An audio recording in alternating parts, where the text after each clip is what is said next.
Welcome to Heroes 2, the making of the game.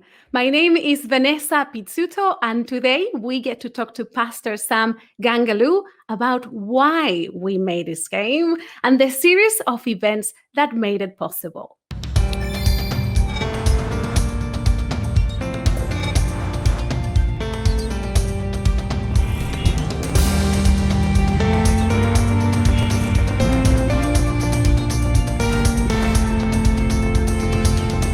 Welcome, Sam. It's great to have you with us.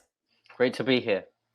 For those who don't have the privilege of knowing you, tell us a little bit about yourself. Just a little bit. Okay. Just a little bit. Where Well, you are at the moment. Well, I've had the privilege in my story so far to be working side by side with Vanessa. It's so good to be able to meet you again on camera. We were in studio. We worked for Adventist Radio London for a bit.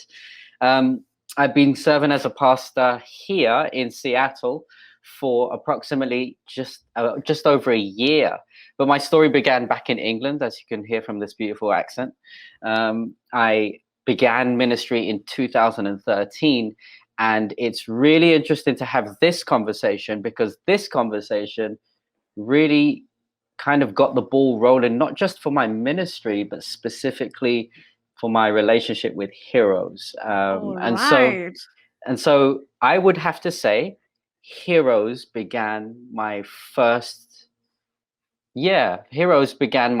leg of ministry that kind of propelled me into all kinds of different streams of pastoral ministry that changed over time, from radio ministry to media ministry to local church ministry. Okay, I need to know more. How is the story of Heroes connected with your own calling as a pastor, as a minister? So I left Newbold in 2012, graduated in 2013. But in between 2012 and 2013, I was jobless. And as it happens sometimes, I guess so. And I'm not going to lie, it was a little bit discouraging. You've studied for 5.5 years. You've done your bachelor's, your master's. You're screened out, booked out, libraried out, and moneyed out. For sure. Making up all these words as I go along. One day they'll be coined and they'll be in the dictionary. So after all of that experience, you just kind of expect the next chapter to be, all right, employment, money. I no longer want to live in my mother's house. I want to be free. And what happened? I took the advice of my mother begrudgingly.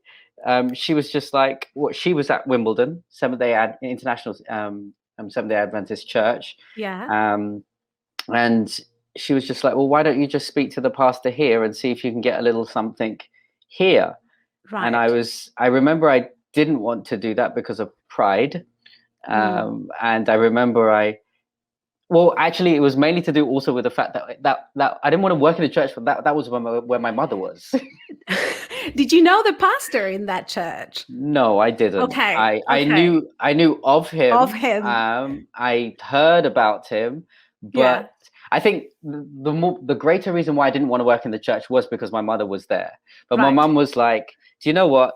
You have no job. You've got nothing to lose. You might as well. Listen. Okay. And I gave him a call. I said, and this pastor was Pastor Sam Nevis. Of course. And we'd never really officially met or anything. We had a conversation and we talked about things. And I remember, I think he said something to the tune of, why don't you just come in for interview? No, for a talk or a chat. It sounded very interviewy. Tomorrow. And I remember being so arrogant. I was just like, I'm not gonna drop everything just to come because you think I've got nothing to do with my life and I have nothing to do. And I did have nothing to do with my life, and I did have nothing to do. But I stubbornly said no to him because I just wanted to just save face, and I was very prideful. Anyway, long story short, we made some time to come in, and I came in, with an unwilling heart because I didn't want this. I wanted to be employed. in Yeah. ministry. And I knew that Yeah. Sam couldn't pay me. I Right. mean, it wasn't up to him to choose that. I wanted to be employed as a pastor. That's what I've been studying for. And to have this side gig was not something I was really excited about. It was like a glorified youth leader-ish kind of position. And this is not speaking bad against youth leadership, but to me, It was not what you were looking for, no, it wasn't. but you And said one yes. I did, Yeah. kind of begrudgingly, but when we had that conversation for the first time, God humbled me Mm. in that moment, because it was never about what I wanted in the first place coming into Oh, now ministry. you're preaching, huh? Now you're preaching. Do you know It was what? not about you. Well, God kind of works with you in different ways, and I'm really grateful that He works with prideful and arrogant people, because Mm. those are the people that sometimes He really moves forward, not just necessarily for the cause of ministry for the wider population, but for the Yeah. cause of that individual Hmm. who God wants to transform. Me and Sam sat down, we had a conversation, and I met a dreamer. I met someone who was Yeah. still naive enough to believe that you could change the world. I thought I was the only person who was like that. And apparently there was another guy who was just weird like that, who was, and I thought I was the biggest dreamer in the world. That's what I thought. And then Yeah. I came and met Sam, and I thought, no, you're just an idiot. You dream beyond that. That's literally impossible. Sam introduced me to a world where impossibility was just a challenge to rise up to. So what And was, sorry, go ahead. no, go on. I was going to say, so what did he tell you to do in the context of heroes? He said, okay, you have to dream bigger. You have to, the sky's the limit, so to speak. And Right. then he said, okay, I want you to do this or that for heroes. What was your role? My role at the beginning was a little bit undefined. We were working through different things. We were trying to engage our young people. We were trying to engage the church by immersing them into the Bible. And we had some traditional backgrounds in campaigns or series, as some of us might be familiar with in the church with. A bunch of meetings where we all come together and we hear the word being preached. But over the years, I would have to say we haven't reached much success in some of these methods. So we had to dream up something upon which people could come into a space, be immensely inspired, and walk away challenged to action. We both love TED Talks. Those are one things that we were really gripped by. And we were just moved by the amazing power that someone can get on a stage like a TED Talk and just captivate the attention of so many people to the point that they would not be distracted and totally moved to action as a result of it. And we thought to ourselves, well, why don't we just bring elements of that into the series that we do? And why don't we just radically change the method and the look and create a buzz around professionalism and get rid of mediocrity so as we can give the Bible its rightful place. So we designed a series that was fundamentally different. Can I go a little bit into Do tell some me. of that details? Yeah. So one of the major things of what we wanted to try and do is we wanted to give the Bible characters their rightful place in the heroic story of the Mm. entire biblical narrative.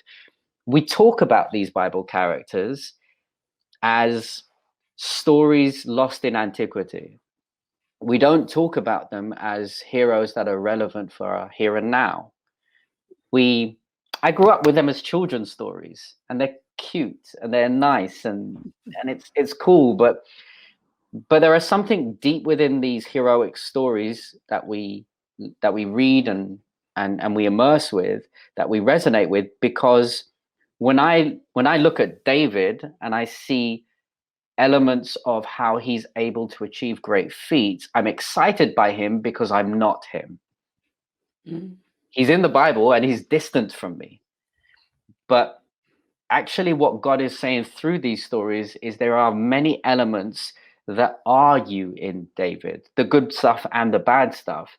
And we wanted to extract that and bring that to the stage, bring that to the pulpit, if you were, to The show idea that you everyone. can be imperfect and be a hero. The Ex- idea that you don't have to have superpowers. God right, is the one with superpowers. You're right. human, you're broken, and God will use you for his kingdom. That's amazing. How Right. did people react to this? Because it was different. And how did that connect with the beginning of Heroes?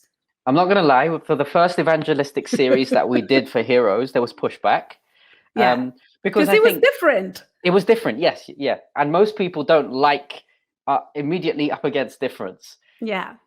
But when we first started to unveil it and we were almost there to launch, Sam found this amazing mural artist to draw this massive, huge picture of David. I'm guessing it was about 12, 13 feet high. And he had muscles and everything, and he was there with his sword and shield. But he literally painted the entire wall of David, and it was just amazing and immense. And I remember as we were leading up to the series, people started to get more and more excited because they could start to visualize the dream. And I think one thing about our partnership, me and Sam, back then when we were working together, we enabled each other to dream big, because when we all have moments where we don't dream big, but we need someone else to maintain a dream. Because when I feel weak, Sam was strong. When Sam was weak, I was strong. We kept pushing and we made it happen. So there was some sad news, at least for me. I think for both of us as well. We were doing so well, and Heroes, the series, was just about to kick off on that first Sabbath. And about 3 weeks before that, I got a call from the conference. Right. And it was the call, I'm going to put it in these words, it was the call that I always wanted. Right. It was a job offer, something that you were like, okay, this is what I always wanted to do. What did you do? And I did want it, Yeah. but I was having so much fun doing really Heroes. innovative, Yes. creative ministry. Heroes was just about to take off, and we were about to do this amazing program. And all I asked was, just give me a month so that I could finish Heroes. But the need was so great that they needed a minister to start literally immediately. Long story short, I had to drop what I was doing, and I began pastoral ministry in less than 6 days. I was employed. Wow. And I was off to another part of London where I had to do the work, and I couldn't complete the journey that I was doing with Heroes. I lived vicariously through Sam's stories, through the videos, through the successes. It was such a huge hit to Yeah. London. And I will say this, as someone who grew up in London, I will say this. I think it was probably the most successful evangelistic series that I've ever been a part of experienced with. One of the amazing things about Heroes, it wasn't just a preaching series where Sam would go up there, preach a sermon, and then we'd maybe sing a few songs and go home. It was more than that. What we did is we gave power to people to be able to be part of the evangelistic invitation of people to that series. So what we did is we had cards that went out to various different people, and you, Vanessa, would have a card, and on that card you would think about friends that you would want to invite to this series, and there would be this powerful phrase that Sam came up with, and we curated together a number of different things, and the phrase was, it would mean a lot to me if you were to come to this. We wanted to try and express to those who we wanted to invite that if they turned up to this hero series, it would literally change their life. We had people coming down from Peterborough. For those of you who don't know the geography of England, 50 to 100 miles away, would literally travel down just to be at the Heroes series, because it would mean a lot to Vanessa.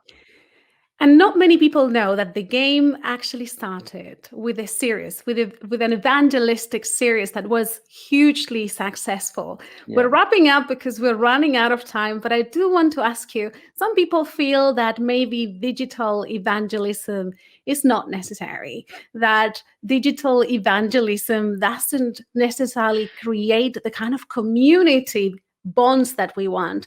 What would you say to these people? What would Oh, you say? you don't have the time for me to. do give me an idea. Okay, let me try this and say this.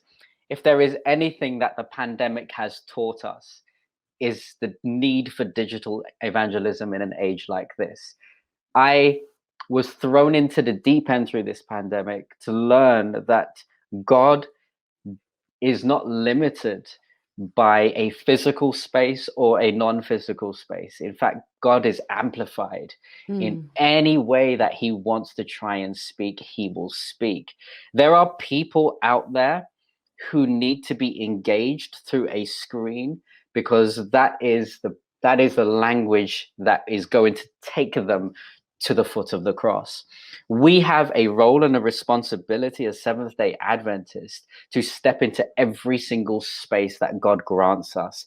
And we have a role and a responsibility to use that space responsibly to preach the word and allow people to meet Jesus.